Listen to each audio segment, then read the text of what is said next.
All right, well, thank you all so much for being here. This is really exciting.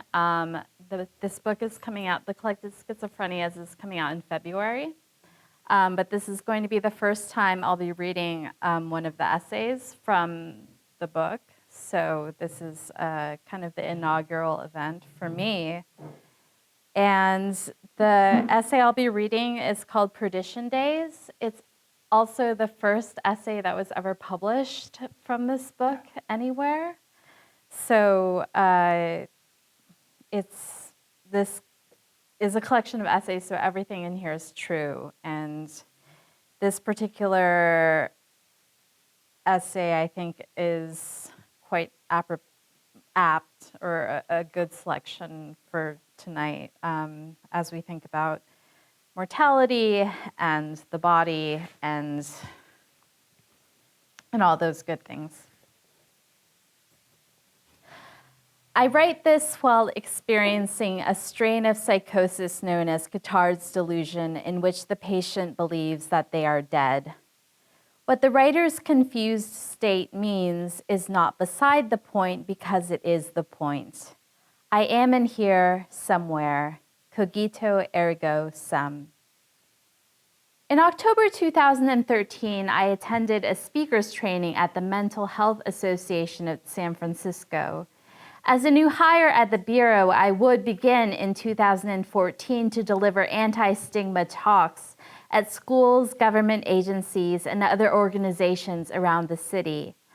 Part of this training included a lesson on appropriate language use to say person with bipolar disorder, or person living with bipolar disorder, or person with a diagnosis of bipolar disorder instead of bipolar as a predicate nominative. We speakers were told that we are not our diseases. We are instead individuals with disorders and malfunctions. Our conditions lie over us like smallpox blankets. We are one thing and the illness is another. I had endured my longest period of psychosis earlier that year, from February through August, and after trying every atypical, that is, new generation antipsychotic on the market, I began taking Haldol, a vintage antipsychotic, which cleared my delusions until November 4th. On that morning, I looked at the antique sewing table in my office, seeing red wood without totally seeing it, and felt the old anxiety of unreality. The full delusion would not come until a day later, but I knew what this meant. The past few weeks had not simply been feeling scattered, as I repeatedly told others, but had been pre-psychosis signals and warnings. Such signals seem ordinary to other people and were ordinary to me. I was unhappy with my studio, so I rearranged the desk and created an accent wall with wallpapered gold peonies. Other signals were more foundational to my concept of self and addressed existential queries, which might have been a more obvious sign of distress. I was unsure about my foundational values, so I reread Danielle Laporte's book, The Desire Map, a guide to creating goals with soul, and discovered my core desired feelings. Having connected with my core desired feelings, I dutifully wrote them in multiple colors of Le Pen on a gridded sticky note for my filofax. I initiated work with a friend and functional muse, during which I began soul-searching about my relationship with writing and art in general, referring repeatedly to the question, what is art and what is its function? All of this made sense in hindsight, as much as anything could make sense. In past psychotic episodes, my response has been to desperately assemble rituals or structures that will somehow ward off the anxiety of a psychotic fracture or Eugene Bleuler's loosening of associations. To assemble the parts of my mind which has begun to fall apart, to become scatterbrained into cohesion. But analysis didn't solve matters. Neither did the new dividers for my filofax or the 5 2014 planners that I ordered, wrote in, and abandoned. Ritual, my therapist told me later, would help, but it was not the solution. There was no solution. Cotard's delusion was first described in 1882 by Dr. Jules Cotard, who called it the negation delirium. Few instances of the disorder have been discovered since. Case reports can be found here and there. The story, for example, of a 53-year-old Filipino woman who had recently immigrated to the United States, who complained that she was dead, smelled like rotting flesh, and wanted to be taken to a morgue so that she could be with dead people. What we do know about the disorder hinges upon the tiny number of cases that occur worldwide, best summarized in a 2011 review article by Hans de Bruyne et al. In Mind and Brain. De Bruyne and his colleagues suggest that Cotard's delusion is related to Capgras delusion, which I have also frequently experienced. Both delusions are rare, and both affect the fusiform face area and the amygdala, which processes emotions. The normal emotion that I would feel looking at a loved one's face is absent. The person afflicted with Cotard's is unable to feel emotions about familiar faces. It is thought that with Capgras, this lack leads to a conclusion that the person's loved ones have been replaced by doubles. And with Cotard's, that the person experiencing the delusion is themselves dead. In Scientific American, Dr. James Byrne writes about Cotard's delusion, "As comical as it appears to be, it is obviously a manifestation of some deep-seated emotional issues or brain dysfunction. It is this flip attitude towards such delusions that results in headlines referring to an invasion of the body snatchers and reverse zombie syndrome, two pop journalistic unsubtle references to low-grade horror that have little to do with the actual terror of either of these delusions." In episode 10 of the TV show Hannibal, titled Buffet Freud, a young woman turns out to be the killer. It's Dr. Lecter who introduces Cotard's delusion to Will, the show's protagonist, and therefore to the audience. "Have you considered Cotard's delusion? It's a rare delusional disorder in which a person believes he or she is dead. Even those closest to her could seem like imposters. The killer, named Georgia, has suffered from Cotard's delusion for years and tore the face off one of her victims, presumably to see what was beneath. At some point when Will encounters her, he shouts, unhelpfully, 'You are alive!'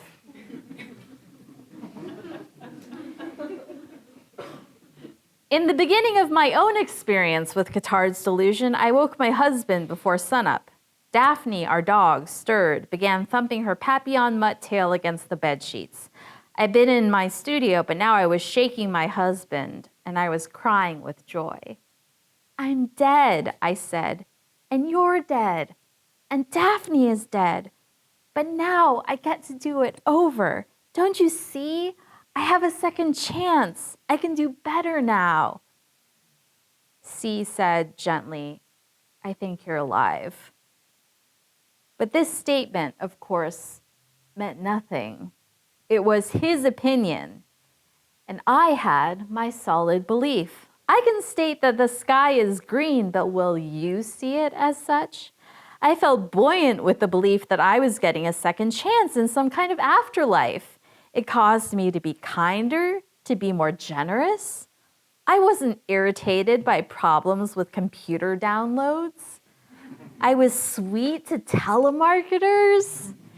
It was true that I was dead, but I believed that it made sense to play act normalcy, or rather, an improved version of normalcy, because of the additional belief that I was in an afterlife. According to the logic of my delusion, this afterlife was given to me because I hadn't done enough to show compassion in my real life. And though I was now dead, my death was also an optimistic opportunity. I tweeted, "What would you do if you were actually dead and the life you were living right now was your second chance?" It was a good hypothetical question, the kind of thing that a self-development junkie like me was apt to mention. But for me, it was true. I stayed within that perception for a single day before the delusion dimmed. Dr. M told me straight away that we would not be adjusting medications. Increasing the Haldol, which had ended my prior psychotic episode, created the risk of severe anhedonia as well as tardive dyskinesia, for which there is no cure. There would be no more trial and error merry-go-round of antipsychotics. Dr. L, my therapist, pointed out that delusions are harder to medicate away than hallucinations. My form of schizoaffective disorder was, Dr. M said, medication resistant. Both agreed that the best course of action was for me to learn coping mechanisms and practice acceptance. At some point, I stopped talking. I leaned away from Dr. M in the maroon velvet chair. Because Dr. L was present via conference call, Dr. M reported, "She's frustrated," while I sobbed over the back of the chair. Dr. M mentioned a cognitive behavioral therapy for psychosis group. Cognitive behavioral therapy, CBT, also known as therapy with homework, operates on a systematized process of adjusting false cognitions and maladaptive behaviors. One favorite study or series of studies has shown that CBT can be as effective as antidepressants alone. Because of this, insurance companies love CBT. Why spend years on the couch yammering about childhood and dreams or paying for expensive drugs when a dash of CBT could do the trick? CBT for psychosis, as far as I gathered while crying, was designed to teach people who live long-term with psychotic symptoms how to cope with them. CBT for psychosis may be a life-saving program. But at that appointment, I was convinced that I was dead, and I didn't see how a technique built upon adjusting beliefs could help me extract myself from that conviction.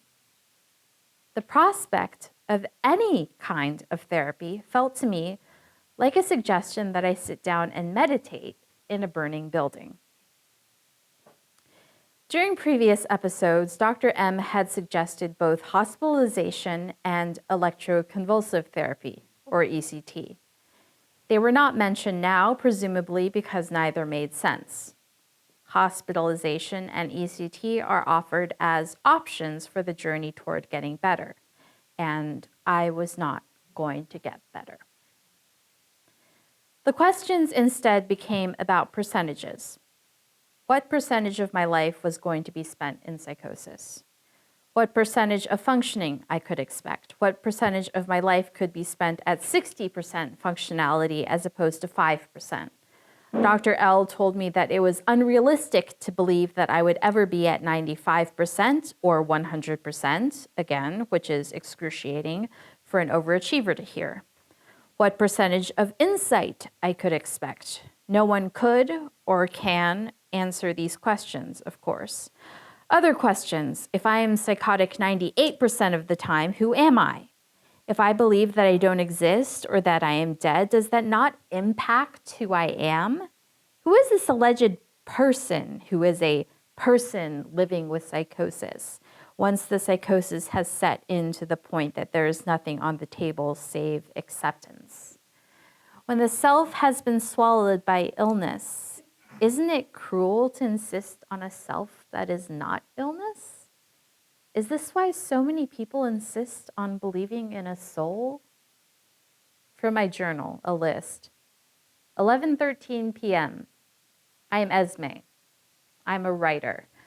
I've been married since 2009. I have living parents. I have a brother who is married. I am 5'4". I was born in Michigan. My birthday is June 8th. Flowers I love: ranunculus, peonies, sweet peas, jasmine, anemones. If we had a girl, C wanted to name her Magnolia. We had magnolias at our wedding. I did ask for an ECT consultation, otherwise known as the treatment of last resort, because the delusion now showed a sinister face that I found untenable. Whereas I had once believed that I had been gifted an optimistic afterlife, this shimmering notion was quickly replaced by the idea that I was in perdition. In this scenario, I was doomed to wander forever in a world that was not mine, in a body that was not mine. I was doomed to be surrounded by creatures and so-called people who mimicked the lovely world that I'd once known, but who were now fictions and could evoke no emotion in me. I spent much of my time in catatonic psychosis, a form of agitation characterized by overactive movement or no movement at all, and I lay in my bed feeling psychic agony more excruciating than any personal experience of physical pain. My choice of the word perdition is deliberate because during this period of illness, I'd chosen to listen to the audiobook of Marilynne Robinson's award-winning novel, Home. To purchase and then listen to Home involved some complicated decision-making. I'd been advised by my therapist months earlier to avoid consuming fiction while delusional. This after listening to the audiobook of The Yonalassi Riding Camp for Girls by Anton Disclafani had me disoriented and believing that I rode horses and was at a boarding school. Psychosis causes my reality to become a hodgepodge. The addiction of fictional elements is more unnecessary fodder for the mix, and the content can make me more scrambled and agitated than I already am. Yet I purchased the audiobook of Home anyway. It is one of my favorite books and one of the saddest books I've ever read. I didn't care if I slipped into Gilead. I chose Home knowing that I would likely become merged with the fictional world there, and I did. I would leave my room surprised that I wasn't stepping onto Ames's front porch, which would have been no more or less surprising than walking out the studio door and watching Glory make breakfast for her self-destructive brother Jack, who doesn't know how to love her back. If I were going to be lost and wandering, I'd rather be lost in Gilead than anywhere else. But the reality of Home, which spends a good deal of time discussing the state of Jack Boughton's soul, also brought the notion of perdition to me. I had little familiarity with the Calvinism that marks Robinson's work. What I did know from Home was that Jack Boughton is interested in questions of whether he was born predestined for perdition. In one scene, Jack tells his sister, Glory, that he believes that their preacher father fears for Jack's unsaved soul. Jack is known for his exploits and sins and tells Glory that he finally looked up perdition in the dictionary, the utter loss of the soul or of final happiness in a future state, future misery or eternal death. He adds, "This does all seem a little cruel, don't you think?" Cruel or not, I latched onto that word. Having never been Christian, I still saw myself as being a soul in a state of eternal damnation because I couldn't otherwise explain what had happened to me. During the Perdition Days, which had no rhythm to them, I could not summon the motivation to do anything. I would not eat. I often would not move. I would not attempt to read or answer an email or have a conversation because there is no point in doing anything when in perdition. Instead, there is only horror and an agitation that refuses to manifest physically for lack of motivation. There was the question of what to wear to my electroconvulsive therapy consult, which would take place at the University of California, San Francisco. If I looked too pulled together for the consult, I figured I wouldn't be able to convey that most of the time I was suffering from psychic torture. If I looked like a mess, I might end up institutionalized, and I'd had enough experience with psychiatric hospitals to know that I didn't want or need hospitalization. Unless I'm catatonic, I do wear red lipstick and Chanel foundation. I do have short platinum hair. I do wear eyelash extensions. I sometimes go for months without showering, but I do not look disheveled. Friends text me for style advice. I have modeled, not professionally or well, but I have done it. I tend to look superficially good under bad circumstances. Having lost 30 plus pounds in the last year, 40 by the end of the following week, I'd adopted the hyperbolically named French ingenue uniform. In what was a profoundly lazy but effective look, I shimmied into V-neck white t-shirts and black pants, or the same V-neck t-shirts and a black pencil skirt with calf-high socks. I sold or donated everything else, much of it acquired when I was a fashion writer and still holding down a full-time job. a flutter sleeve button-down Sonia Rykiel dress I'd bought and worn at a writing residency in Toronto, 2 differently sized but otherwise identical silk Marc Jacobs dresses, black leather leggings that I wore as pants. To the consult, I chose to wear the pants and shirt. I put on makeup. I say that I put on the pants not because I remember wearing them, my memory of being largely demolished because of psychosis, but because it was probably too cold to be wearing a skirt in that part of the city. On the day of my consult, I helped see back the Ford out via hand gestures from the sidewalk. As I leaned against a parked car, hand up, 2 young men walked by. The attractive, curly-headed one turned his head as he passed. Yes, I thought, our eyes meeting. You may think I'm hot, but I'm also a rotting corpse. Sucks to be you, sir. I'd sold an enormous number of possessions in what I called a pay-what-you-want garage sale a few weeks before. C had seen my tweet and its link to my Craigslist ad the day of and called me about it. Everyone knows that giving away possessions is a potential red flag for suicide. I was already dead, so suicide never came to mind.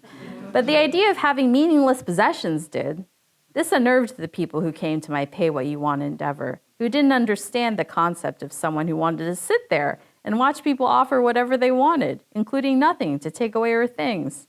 Everyone asked, suddenly repeated, what amount I intended to sell, say, an elaborately knit cowl neck scarf for. And I had no answers for them. $1 was the same as $10, was the same as nothing. Some people seemed so confused by this that they just left. One woman grabbed armfuls of things and threw a $5 bill at me. The only thing left afterward was a red cardigan. I left it in a bag and put it outside, but no one took it. When C finally noticed the cardigan, he said, "But you love that cardigan." Did I love that cardigan? I couldn't tell if I loved him or my mother, let alone a cardigan that I'd worn around my studio for a year. I threw the cardigan away. The ECT consult was with a psychiatrist named Dr. Descartes Lee. Naming their son Descartes, I said to C, that is so Asian. His office was much less terrifying than the hospital in which it was located. Later, C would tell me that when he realized it was a psychiatric hospital, he'd immediately begun creating an escape plan to the car in case we needed to make a break for it. I'm perversely thrilled that even though he has never actually had to stay in a psychiatric hospital, he has been secondarily traumatized enough that a 1970s decor with odorous carpet and furniture, plus random amounts of incoherent yelling, will trigger his instinct to run in the opposite direction. In the office, C told Dr. Lee that he liked his armchair. As he said this, I noticed the obvious stains on its surface and wondered why C had chosen that particularly disturbing thing to compliment. Were those sweat stains from frightened parents or patients or distraught relatives over the years? Dr. Lee had a copy of Marbles, Mania, Depression, Michelangelo, and Me, and a recently released bipolar memoir graphic novel in a basket on top of his bookshelf, which I pointed out. No, I said, I didn't like it, but it might have been because I wasn't a fan of the art. I had 60 minutes. How much of it was small talk? He asked for my psychiatric history, though he had much of it already due to thorough notes from Dr. M. There was no clock in the room. I didn't know how much to tell or what to leave out. Pacing, they told me at graduate school, is one of the beginning writer's biggest challenges because a beginning writer wants to tell all the wrong things or everything at once. A nurse told us at the hospital in Covington, Louisiana, where I'd been committed during a Christmas vacation at my in-laws, that we were there because we did not believe in Jesus, a conviction that he had extrapolated from one young woman's confession of unbelief during group therapy. In October 2013, I was told that I fainted on a plane and went in and out of consciousness for 4 hours, that I might have had a seizure, that I had not had a seizure, that there was nothing to be done. I was told to go home and return to the emergency room if I fainted again. I was given a neurotransmitter test and told to mail it in, which I ultimately did not do, in part because of the remarkable number of misspellings and grammatical errors in the instructions, and in part because Dr. M told me that such things were hogwash. I was told that I had lost 20 pounds in 2 weeks, but that the only physical problem with me was peripheral neuropathy, or a numbness and prickling in my hands and feet, which was determined in October to be the result of a vitamin B6 toxicity, a determination to be rejected later. I was told that my debut novel was still under consideration at every house it had been sent to, which meant essentially nothing. In October, I began to fracture, but I did not recognize it as fracturing, and I was told so many things that month, but I was not told that I was losing my mind again. A side effect of my condition was a lack of interest in food, or forgetting to eat it, leading to weight loss. In late November 2013, I was fitting into size extra small tops and size 0 dresses again. I surprised myself by the swiftness of it. When I did look in the mirror, a practice that I generally avoided, the neurological disruption that creates a disconnect between emotional recognition and faces, extends to my own as well. I noticed that my body had changed dramatically. During one bathroom visit, I lifted my bra, which had become baggy and sad. Bones. Someday, ash. I ordered a new bra, which was black and edged in peach lace. It arrived. I slipped it on. It was, somehow, ridiculous in its sexiness. The cups barely covered. The straps were designed to look like a harness. It was me, but it also wasn't me. I took a self-portrait with my 1970s Polaroid camera. The resulting picture, in which I am doing my best to make a charming, alluring face, I gave to see. Somatic details figure heavily in these recollections, what I wore, what I looked like. I told myself through mirrors and dressing up and Polaroids and weighing myself, you have a body. The body is alive. But the more that I tried to remind myself of the various ways in which I did, in fact, seem to have a body that was moving, with a heart that pumped blood, the more agitated I became. Being dead butted up against the so-called evidence of being alive, and so I grew to avoid that evidence because proof was not a comfort. Instead, it pointed to my insanity. Why do any of these things? Why did I behave in the manner of someone who was alive when I believed, to differing levels of absolutism, that I was dead? The notion of perdition never left me when I was suffering from Cotard's delusion, but the degree to which I despaired about it did. Most of the time, I could stuff down the despair far enough that I continued to, pointlessly in my mind, brush my teeth, sometimes wash my hair in the sink, and report my symptoms to the phantom who claimed to be my doctor. Suicide was not on my mind, though it had been before during my depressions. Perhaps if I had considered suicide as an option, I wouldn't have continued to do what I saw as meaningless tasks and would have tried to kill myself instead. But as a dead woman, my condition meant that a successful suicide would simply doom me to the same thing, or to a deeper, unfathomably worse circle of hell. Instead of killing myself, I watched the Adam Sandler movie, Funny People. I was unaware of the fact that singer-songwriter James Taylor has a cameo in the film. When he came on screen, I thought, without self-consciousness, oh, God, I can't believe that James Taylor is still alive and I'm dead. November 24th, 2013. Like a child asking for a bedtime story, I left my studio and crawled into bed with C at 6 a.m. I said, "Tell me about what is real." I asked him about everything. I asked him to tell me who I am, what I like, where I am from, what I do. I asked him about my parents. I asked him if they are real, even though they live in another country and I only see them once a year. I asked him about the president and about the vice president. He told me about our house. He told me about our neighborhood and the city in which we live. He explained where the furniture was from, that I'd picked it all out myself. He told me about the farm table in the dining room. I listened as he employed logic to tell me that I was alive. When people die, he said, they are buried, and then you don't see them again. That's what happened to Grandpa this year. I don't see him anymore, but I see you. None of this solved the problem, but it did help. It was as comforting as a bedtime story would have been. I thanked him. He went back to sleep, and I went back to my studio. According to Greek myth, Demeter calls forth Persephone from the land of the dead once a year. I imagine myself as that pale daughter who, in my imagination, has become so accustomed to being among the dead that she doesn't comprehend her transition into the land of the living. For me, the Cotard's delusion lifts without fanfare. There is no moment when I look around myself and realize that I have been resurrected. No shock of joy for having emerged from perdition.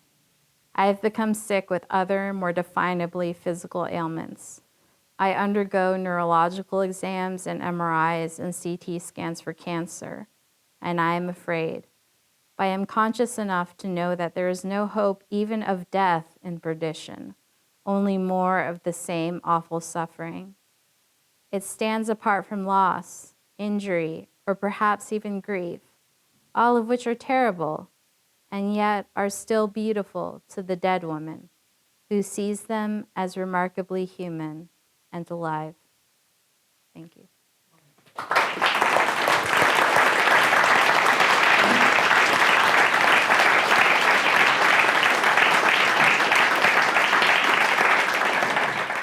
I'm Corrine. Thank you, Jordan and Esme and everyone working at Catist and behind Catist who's here tonight.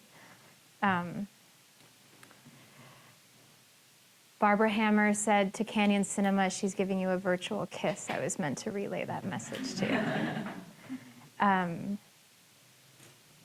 So Esme and I were talking a little bit before everyone got here about the strangeness of sort of performing a conversation in front of not only people in a room, but people in the ether, and let alone a conversation, we don't know each other, we're just getting to know each other, a conversation that deals with topics that are so personal and so, so profound. I don't think it's wrong to use that word. And I've read your forthcoming book twice now, and I highly recommend it. The flyer has information about pre-ordering it, which I highly encourage everyone to do. And one thing I'm really struck by in reading through your essays is that you are, I had a note scribbled down, like this is almost a spiritual quest. Even though you say decisively at numerous times through the essay that you're not religious or you don't have that background, you've tried, you gave it a real try. But that, so then I start thinking, what is the quest, what is the spirit? And I keep forming this triangle of keywords in my mind when I'm trying to even begin to figure out how to compose one question to ask you in this room. And I have insight, belief, and the self. And not to force the connection, but in watching Barbara's film before your reading and watching the beautiful overlay of the streetlights and the cars and the headlights going over the actual image, and the image itself being of the interior, and all of the implications of that, Barbara has spoken in numerous interviews about kind of, not a guilt because she wasn't the person filming the bodies, but just a sense of foreboding of these doctors in the 50s had no idea how dangerous x-rays were. And 3 of those 4 doctors themselves died of cancer. Was there any connection possibly? There's no known information about the subjects. But just this very universal, it seems safe to say, desire to know, to see what the self is, whether it's the corporal self or the spiritual self or the idea of the self. And then you take that issue or question or problem and funnel it out to ideas of where the self is in illness, let alone in a particular mental illness where your very notion of reality and the self becomes fragmented or ungrounded. Is that a word? Yeah, yeah. Moved off the ground. And so, as you can see, I never did compose that one question, but Well, I mean, I do have like somewhere to take that. Please. Yeah. So, I mean, it's interesting. Like, I'm starting to get interview questions now because like the promotional stuff is starting to happen with this book. And somebody sent me these questions that had to do with the trajectory or like the narrative arc of the book. And they were asking like, oh, well, you know, you kind of start the book like talking about like the more scientific aspect of like schizophrenia and schizoaffective disorder, or like what you call the schizophrenias, especially since a lot of the beginning of the book talks about my origins as like a girl scientist. Like I was a lab researcher at Stanford for a number of years, and I worked in a brain imaging lab, and you know, I did like clinical work there, and you know, did fMRI. I worked with fMRI and stuff like that. And then toward the end of the book, I start talking about like what it could possibly mean for, you know, I start to explore the possibility that like my diagnosis of schizoaffective disorder or the schizophrenias could be some kind of like spiritual gift, or like, you know, people will often say like, well, what do you think about like the idea that like shamanism could be some form of like psychosis or like schizophrenia, or like the relationship. Anyway, so then this particular interviewer was asking like, do you think the trajectory of the book is from like what can be known to what cannot be known? And so I started to answer that question, and then I realized like, actually, I think the true trajectory there is like what we think we can know to like what we understand a little bit more that we cannot know. Because even with like, even when I was working in the lab, like there was all this stuff that like we were acting like we were understanding, or like, you know, like fMRI is such a new technology, relatively speaking, and like we were doing, it was so exciting to be able to like use that technology and stuff. But like, what did it even really mean? You know, like this part of the image lights up when you show a kid this image. Like, I mean, like it was very hard. It's very hard to definitively say like what any of that really meant, or like so much of like what I was saying, or so much of the research I was drawing from in the book, the historical research would drop from like stuff that we thought we knew, scientifically speaking, as far as like psychiatry or like the brain went, you know? And so, yeah, like I think it just, I don't know, that's not really an answer either, but like I think— I didn't ask you a question. Yeah, yeah, yeah, but like I think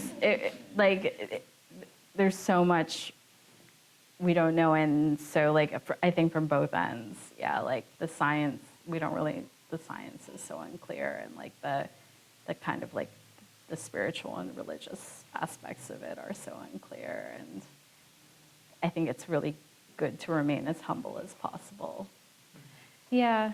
I mean, that's one of the many things I was really struck by in your essays, was that you present all of these different genres of information that in some way are related to the schizophrenias or to illness. There's also much in the book about other chronic illnesses, late-stage Lyme disease, PTSD, among other things.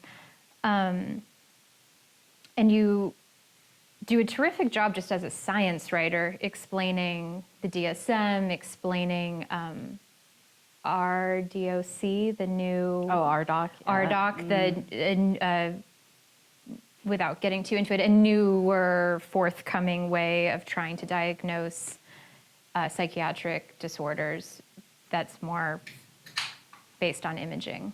That's a really layperson's explanation of that. So that sort of data to jumping to the last essay in your book, writing about your studies in the liminal and in what might be referred to as witchcraft by some people, or like trying to understand the other world and all sorts of different faith traditions, terminology for what might be on the other side of this thin skin of what we call reality. Yeah. And so that like potentially capital W woo territory is dealt with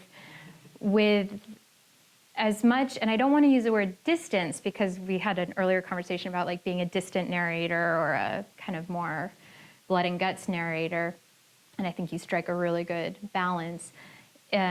But with the same kind of non-judgmental, here is this information, here are different things I have at my disposal to understand my own experiences, to understand everything from the notion of a diagnosis itself to the implications of that diagnosis for an individual or for society. And the book is deceptively simple. Like your prose is very clear. It's deceptively accessible in a way. And I found myself like flabbergasted by how much information I had just ingested after reading your book, even the second time. I have no idea where I'm going with this now, but well, thanks.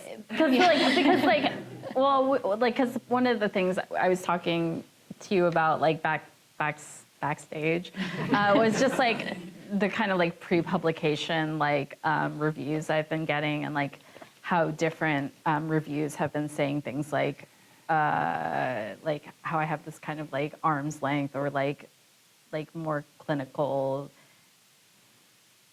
kind of perspective or like tone, and whether like people like that or not, and which I feel very odd. Like I feel very strange that people even have that perception, because I don't see how it's even possible for me to have like a distant or clinical tone, because it's all my life. Like it's all stuff that is very deeply about stuff that affects me.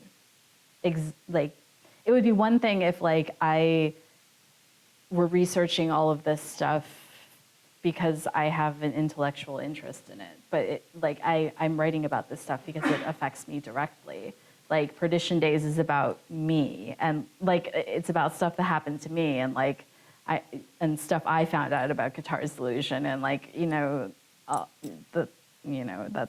that's my experience with like my dumb garage sale and like and thinking that, being surprised that James Taylor is not dead or whatever. Anyway, yeah. So. Is he dead now since writing? I didn't know. Sorry, James Taylor, if you're watching. We listen to a lot of James Taylor in our house, but I had no idea. Yeah. Yeah, I mean, it really kind of is infuriating, the thought of this pre-publication reviewer making that judgment, because it's also like, who is anyone to judge what someone's narration of their own experience should or shouldn't sound like? And this is something I was glad that Jordan cited our introduction from Risk Pool about the particular line about we're interested in modes of narration that aren't seeking reparation, specifically about illness narratives. And part of what really grabbed me about your work from the get-go, I think I first came across it from the Believer essay that Jordan mentioned, was that you're somehow managed to simultaneously point to and not judge all of the different cliches and tropes and ways that illness is discussed in society, whether that's purely clinical or, I mean, there are many, many books and movies and just various forms of media that you write about really deftly throughout this book. And you never go into the cliche territory yourself, ever. And you also you're not at all emotionally manipulative to the reader, which intentionally or not, I find is often the case in memoir writing. I don't even know if you call this a memoir, but I don't. yeah, know. in personal narrative or personal essays, and that if that to some judge critic is distant or clinical, that maybe just means they're a lazy reader. Thank you. I mean, yeah, it's tough because like there's that kind of like craft, like this craft tip that often happens like in both fiction and nonfiction, where like if you're writing about something very emotional, like to have a certain amount of distance so that you don't like become melodramatic. And so like I think I did internalize that to some degree in both my fiction and my nonfiction, but I would never want to seem too cool or like too clinical in my work. But yeah, who knows? I'll just leave people up to their interpretations of how they see it. Yeah. Yeah. I know everyone's been sitting for quite some time now. Thank you. Thank you for sitting. And maybe instead of having questions in this sort of format, you will be hanging out for a little bit. Buy the book, email Esme. We could have this conversation forever, but maybe it's time to take it off the public platform. Yeah. Thank you so much, Thank you, everyone. I really appreciate it.